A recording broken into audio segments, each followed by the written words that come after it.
Looking at the point that you've been talking about, which is the PNL, Yeah, typically brands and brand building is seen as a long term investment, correct. but PNL is seen as a short term, quarter to quarter kind of a focus.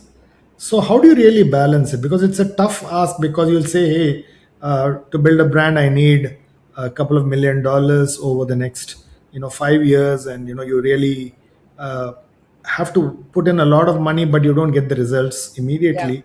And therefore it sits in the PNL as a OPEX. yeah. So therefore, when you say you need a PNL orientation, what's your conversation like with the CFO on matters like this? Monetization, I Yeah. understand, but on, I would say qualitative factors. How do you really have the dialogue with your CFO?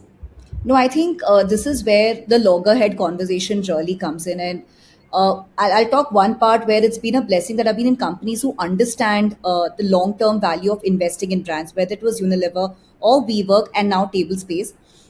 Without a leadership understanding of why investment in long term activities is important, as a function, marketing fails in most organizations.